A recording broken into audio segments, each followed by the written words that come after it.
ഏതായാലും നമുക്ക് ഇന്നത്തെ ആദ്യത്തെ ട്രേഡിംഗ് ഡേയിലെ ലൈവ് അപ്ഡേറ്റ് മാർക്കറ്റ് എങ്ങനെയാണ് ഈ മിനിറ്റിൽ പെർഫോം ചെയ്യുന്നത് എന്ന് അറിയാം. അതിനായിട്ട് റിസർച്ച് ഡെസ്കിൽ നിന്നും നിഖിലാണ് ജോയിൻ ചെയ്യുന്നത്. Good morning Nikhil. Good morning Jasmine. Nikhil, നമ്മൾ മാർക്കറ്റിനെ സംബന്ധിച്ചിടത്തോളം നോക്കുന്ന സമയത്ത് ആദ്യ മിനിറ്റിൽ തന്നെ 0.5% ഒരു മൂവ്മെന്റ് കാണാൻ സാധിക്കുന്നുണ്ട്.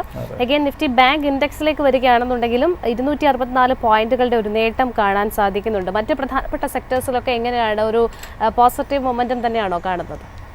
ജാസ്മിൻ സൂചിപ്പിച്ചത് വളരെ ശരിയാണ്. നിഫ്റ്റി 50 പരിശോധിക്കുകയാണെങ്കിലും നിഫ്റ്റി ബാങ്ക് പരിശോധിക്കുകയാണെങ്കിലും ഒക്കെ തന്നെ ഒരു നേട്ടമുണ്ടാകുന്നു. നിഫ്റ്റി 50യിലേക്ക് വരികയാണെങ്കിൽ ഏകദേശം 0.5% ചേർന്ന് നിൽക്കുന്ന ഒരു നേട്ടം രേഖപ്പെടുത്തിക്കൊണ്ട് 24,535 നിഫ്റ്റി ബാങ്കും അതേ ഒരു തോതിലുള്ള ഒരു നേട്ടം നിലനിർത്തിക്കൊണ്ട് 53,915 എന്ന് പറഞ്ഞൊരു നിരക്കിലുമാണ് ഇപ്പോൾ ട്രേഡിംഗ് നടന്നുകൊണ്ടിരിക്കുന്നത്.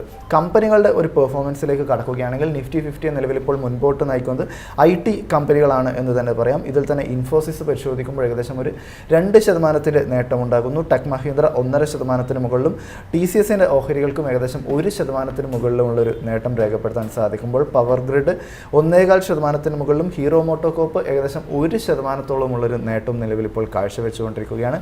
ഇടിവിലുള്ള ഓഹരികൾ പരിശോധിക്കുകയാണെങ്കിൽ ഹിന്ദുസ്ഥാൻ യൂണിലിവറിൻ്റെ ഓഹരികളെ സംബന്ധിച്ചിടത്തോളം ഏകദേശം 0.5% മുകളിലുള്ളൊരു ഇടിവുണ്ടാകുന്നു. മാരുതി സുസുക്കി 0.25%, റിലയൻസ് ഇൻഡസ്ട്രീസ് പരിശോധിക്കുകയാണെങ്കിൽ 0.5%-ഓളമുള്ളൊരു ഇടിവുണ്ടാകുമ്പോൾ ഫാർമ കമ്പനിയായിട്ടുള്ള സൺഫാർമയെ സംബന്ധിച്ചിടത്തോളം നിലവിലൊരു മാർജിനലായ ഒരു രീതിയിലാണെങ്കിൽ പോലും ഒരു ഇടിവ് കാണാൻ വേണ്ടിയിട്ട് സാധിക്കുന്നു. എങ്കിൽ കൂടി നേട്ടം നിലനിർത്തുന്ന കമ്പനികളുടെ എണ്ണമാണ് നിഫ്റ്റി 50യിൽ കൂടുതൽ. നിലവിലിപ്പോൾ 41 കമ്പനികൾക്ക് നിഫ്റ്റി 50യിൽ നിന്ന് നേട്ടം രേഖപ്പെടുത്താൻ വേണ്ടിയിട്ട് സാധിക്കുന്നുണ്ട്.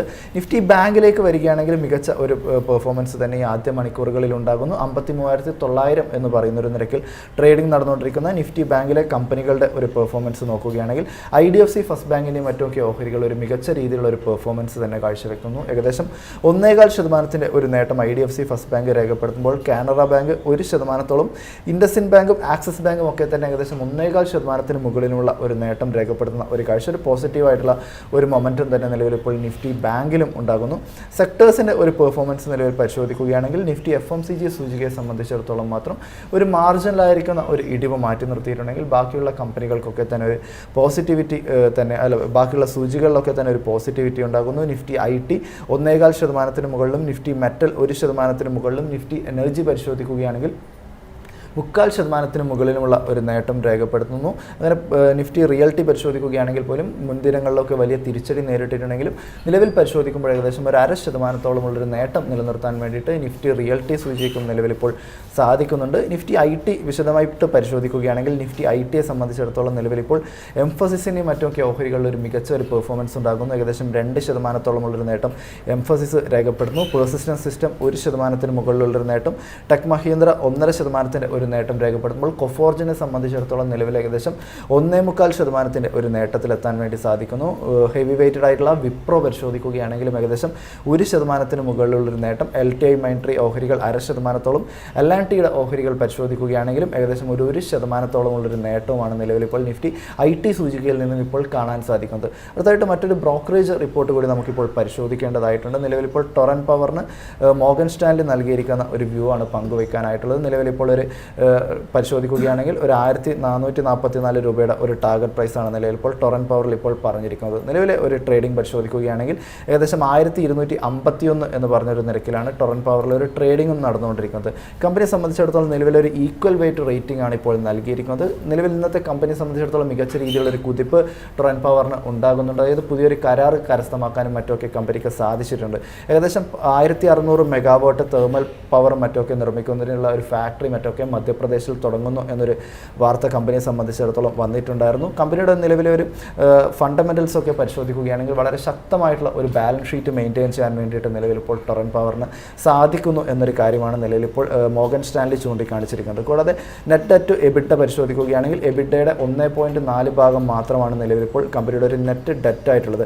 ഡെറ്റ് ടു ഇക്വിറ്റി പരിശോധിക്കുകയാണെങ്കിലും 0.4 എന്ന് പറയുന്ന ഒരു നിരക്കിൽ വളരെ മികച്ച രീതിയിൽ തന്നെ നിലനിൽക്കാൻ വേണ്ടിയിട്ട് കമ്പനിക്ക് സാധിക്കുന്നുണ്ട്. ഈ ഒരു പവർ പ്ലാന്റ് കൂടി പവർ പ്ലാന്റ് കൂടി പൂർത്തിയാകുന്നതിന് ശേഷം ഏകദേശം ഇതിൽ നിന്ന് മാത്രം ഏകദേശം ഒരു 15% മുതൽ 17% വരെയുള്ള ഒരു IRR കമ്പനിക്ക് ലഭിക്കുമെന്നും മോർഗൻ സ്റ്റാൻലി നിലവിൽ ഇപ്പോൾ ചൂണ്ടിക്കാണിക്കുന്നു. അങ്ങനെ ഒരു പോസിറ്റീവ് ഔട്ട്ലുക്ക് തന്നെയാണ് നിലവിൽ ഇപ്പോൾ മോർഗൻ സ്റ്റാൻലി ടൊറന്റ് പവറിന് നൽകിയിരിക്കുന്നത്. എങ്കിലും ഒരു റെക്കമെൻഡേഷനിലേക്ക് കടക്കുകയാണെങ്കിൽ നിലവിലും ഒരു ഈക്വൽ വെയിറ്റ് റേറ്റിംഗ് ആണ് മെയിൻറ്റെയിൻ ചെയ്തിരിക്കുന്നത് എന്നൊരു വിവരം കൂടിയാണ് നമുക്കിപ്പോൾ പങ്കുവയ്ക്കാനായിട്ടുള്ളത്. കൂടാതെ മറ്റൊരു സെക്ടറിൻ്റെ ഒരു പെർഫോമൻസ് നോക്കുകയാണെങ്കിൽ മെറ്റലിനെ സംബന്ധിച്ചിടത്തോളം മറ്റൊക്കെ ഏകദേശം 1% ഉള്ളൊരു നേട്ടമുണ്ടാകുന്നു. മെറ്റൽ കമ്പനികളും മറ്റൊക്കെ പരിശോധിക്കുകയാണെങ്കിൽ നാഷണൽ അലുമിനിയം കോർപ്പറേഷൻ ഓഹരികൾ 1%, വേദാന്തയെ സംബന്ധിച്ചിടത്തോളം ഏകദേശം 3% ഒരു കുതിപ്പ് നടത്താൻ വേണ്ടിയിട്ട് നിലവിൽ സാധിക്കുമ്പോൾ ജിൻഡാൽ സ്റ്റീൽ ആൻഡ് പവറിൻ്റെ ഓഹരികൾക്കും ഏകദേശം 2.5% മുകളിലുള്ളൊരു ഇടിവ് ജിൻഡാൽ സ്റ്റെയിൻലെസ്സിന് നിലവിലിപ്പോൾ നേരിടുന്നു എന്നൊരു കാര്യം കൂടിയാണ് നിലവിലിപ്പോൾ സൂചിപ്പിക്കാനായിട്ടുള്ളത്. അവസാനമായിട്ട് മാർക്കറ്റിലേക്ക് തിരിച്ചു വരികയാണെങ്കിൽ നിഫ്റ്റി 50യെ സംബന്ധിച്ചിടത്തോളം ഏകദേശം 0.5% ഒരു നേട്ടമുണ്ടാകുന്നു. നിഫ്റ്റി ബാങ്കിനെ സംബന്ധിച്ചിടത്തോളം ഇതേ തോതിലുള്ള ഒരു നേട്ടം കാത്തു സൂക്ഷിക്കാൻ വേണ്ടിയിട്ടും സാധിക്കുന്നു എന്നൊരു വിവരമാണ് ജാസ്മിൻ ഈ മണിക്കൂറിലെ പ്രധാനപ്പെട്ട മാർക്കറ്റ് അപ്ഡേറ്റ് ആയിട്ട് നിലവിലിപ്പോൾ പങ്കുവയ്ക്കാനായിട്ടുള്ളത്.